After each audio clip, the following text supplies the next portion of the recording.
അച്ഛാ, അച്ഛനെ പേഴ്സിന്റെ പെട്ടി കൊണ്ടിട്ടു. നിന്റെ മുറിയോ? എന്താ എന്ത് പറ്റി? നിങ്ങൾ എന്തിനാ ഇവന്റെ മുറി ഒന്ന് കിടക്കുന്നത്? അമ്മ ഇതുണ്ടോ? അച്ഛൻ കുടിച്ച് ബോധമില്ല പേഴ്സിന്റെ പെട്ടി കൊണ്ടിട്ടിരിക്കുന്നു. എന്ത് അക്രമമാണ് അച്ഛൻ കാണിച്ചത്? സേതുവിന്റെ പെട്ടിയും പേഴ്സ് വന്ന് ഇങ്ങനെ തന്നെയല്ലേ? നിരപരാധിയായി അവനെ എല്ലാവരും കൂടി കള്ളനാക്കി വീട്ടിൽ നിന്ന് പുറത്താക്കി. ഞാനും അവനെ സംശയിച്ചു. അച്ഛൻ ഇനിയെങ്കിലും മദ്യപാനം നിർത്തിക്കൂടെ?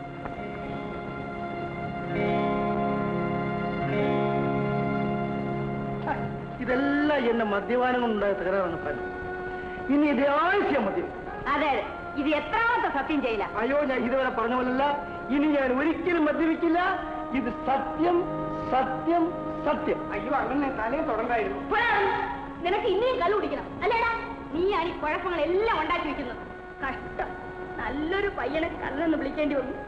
അനു, ആ സേതുവിനെ എവിടുന്നെങ്കിലും കണ്ടുപിടിച്ച് നമുക്ക് മാപ്പി വയ്ക്കും. പോലെ ജഗദീഷ്, ആ സേതു എവിടെ പോയെന്ന് ഒന്ന് അന്വേഷിക്കണോടാ മോനെ.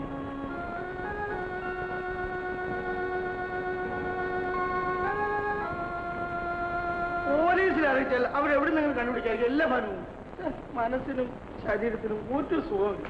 ഒന്ന് ഫോൺ ചെയ്യണം. ഓ,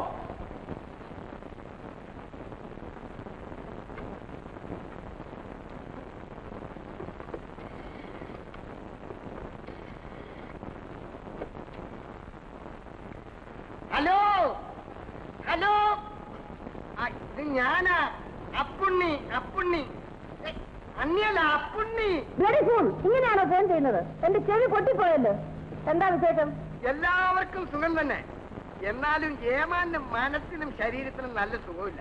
ഉടനെ വരണം. ഇത് സംഗതി വേറെയാ.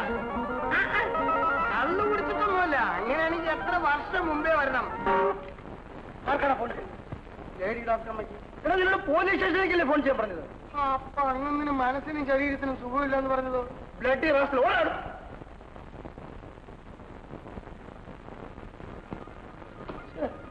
ഇനിയിപ്പോ എന്താ ചെയ്യാ?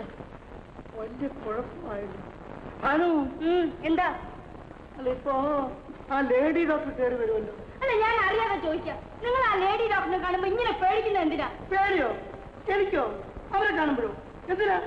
അതിന് വന്നു അവര് വരുമ്പം വേണ്ടാത്തതൊക്കെ കയറി ചോദിക്കും. അവളെന്തിനാ നിങ്ങളുടെ വേണ്ടാത്തെല്ലാം ചോദിക്കുന്നത്? അതെ, അവളെന്തിനാ വേണ്ടാത്ത കയറി ചോദിക്കുന്നത്? അവൾ നിങ്ങളുടെ ആരാ? അവളെന്തി ആരാ? നിങ്ങൾ തമ്മിൽ ഇതിനു മുമ്പ് വല്ല ബന്ധം ഉണ്ടായിരുന്നു? വെറുതെ ആശ പിടിപ്പിക്കല്ലേ ഭാനു. അയ്യ, അപ്പൊ ആശ ഉണ്ടല്ലേ? പിന്നെ ചോദിക്കുന്നതിനും ഒരു മനോധർമ്മം വേണ്ടേ ഭാനു? അപ്പാപ്പൻ എന്തിനാ അരിയുണ്ടാ? അതെ അതെ, കല്യാണത്തിന് മുമ്പേ ആഴ്ച പെസകാന്ന് ഞാൻ കേട്ടിട്ടുണ്ട്. എന്റെ അടുത്ത് ഇതൊന്നും വേണ്ട, മനസ്സിരിക്കട്ടെ. എന്തോ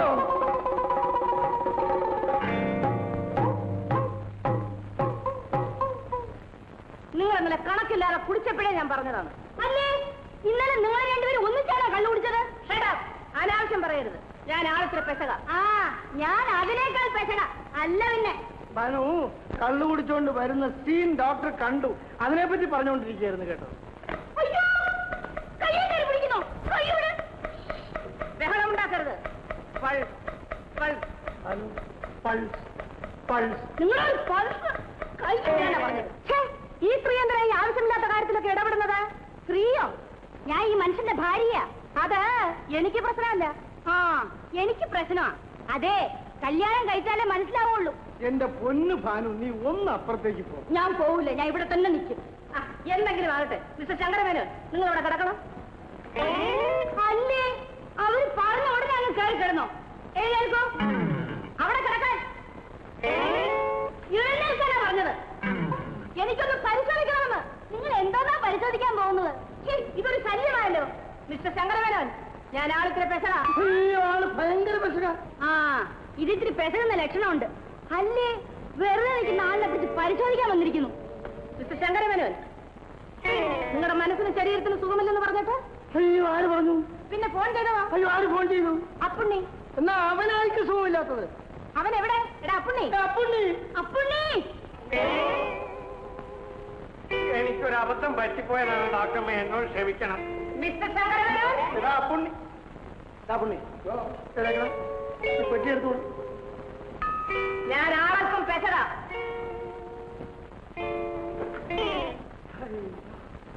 ഞാൻ അതിനേക്കാൾ പെശക.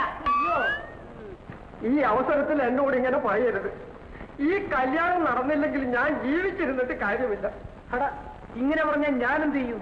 ഓരോ കാര്യത്തിനും പണം പണം എന്ന് പറഞ്ഞ് ഇങ്ങോട്ട് കൂടി വന്നാൽ ഞാൻ എവിടെ പോകും? ഇവിടെ നിന്ന് വാക്ക് തന്നിട്ടാണല്ലോ ഞാൻ കല്യാണക്കാർക്ക് ഉറപ്പ് കൊടുത്തത്. ഇത് നല്ല പൊതുവാ. ആരെങ്കിലും കല്യാണം കഴിക്കാൻ പോകുന്നുണ്ടെങ്കിൽ പിന്നെ അങ്ങനെ വേണ്ടാന്ന് പറയണോ? നടക്കട്ടെ എന്ന് പറഞ്ഞു കാണും. നടക്കട്ടെ എന്ന് പറഞ്ഞത് ഇപ്പൊ വാക്കായോ? ഇവിടത്തേക്കും ഒരു മകളുണ്ടല്ലോ. ഈ തക്കാളി വരും. കല്യാണക്കാര് വരുമ്പോ സദ്യ ഒരുക്കിയിട്ടില്ലെങ്കിൽ കല്യാണത്തിന് ആള് വരുന്നത് കല്യാണം കഴിക്കാനല്ലേ, ഉണ്ണാനാണോ? താലി കെട്ടി കഴിഞ്ഞ ഉടനെ ഒരു ബോർഡ് എഴുതി വെക്കണം, നോ മീൽസ് എന്ന്. പാർട്ടി വന്ന വഴി തിരിച്ചു പോയിക്കോളും. അതാണ് മോളെ ബുദ്ധി.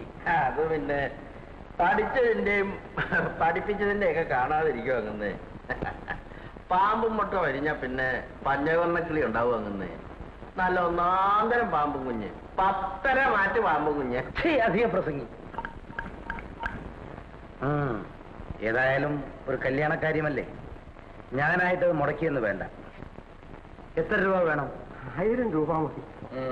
എത്ര രൂപ വാങ്ങിയിട്ടുണ്ട്? 3000 രൂപ വാങ്ങിയിട്ടുണ്ട്. അതിൽ പലപ്പോഴായി 2000 ഞാൻ അങ്ങോട്ട് തിരിച്ചു തന്നിട്ടുണ്ട്. തിരിച്ചു തന്നതൊക്കെ കണക്ക് തീർക്കുമ്പോ പറഞ്ഞാ പോരെ. അതിന് രേഖയൊന്നും എനിക്ക് തന്നിട്ടില്ല.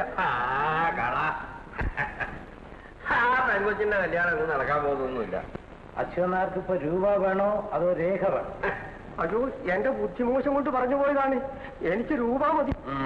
എടോ രാമനായരെ, എന്തോ സ്റ്റാമ്പ് പേപ്പർ ഉണ്ടോ അവിടെ? അയ്യോ, എനിക്കിപ്പോ രേഖ ഒന്നും വേണ്ട. എന്നാലും എനിക്കോ ഒന്ന് എടുത്തോണ്ട് വാ. കാര്യങ്ങളൊക്കെ അതിന്റെ മുറ പോലെ നടക്കും അല്ലേ കുന്നേ? ഇതിന്റെ ഇവിടെ ഒരു ഒപ്പിട്ടേര്. ബാക്കിയുള്ളതൊക്കെ ഞാൻ പിന്നെ എഴുതിക്കൊള്ളാം. എല്ലാം കഴിഞ്ഞിട്ട് നമ്മളൊരു ഒപ്പിടൂലോ, അവസാനത്തെ ഒപ്പ്. അത് അതിന്റെ അടിയിലോട്ട് ചേർത്തങ്ങ് ഇട്ടാൽ എല്ലാം മംഗളമായിട്ട്. മകളുടെ വിവാഹം മംഗളമായി നടക്കട്ടെ. വളരെ ഉപകാരം. ഞാൻ പോയി വരട്ടെ.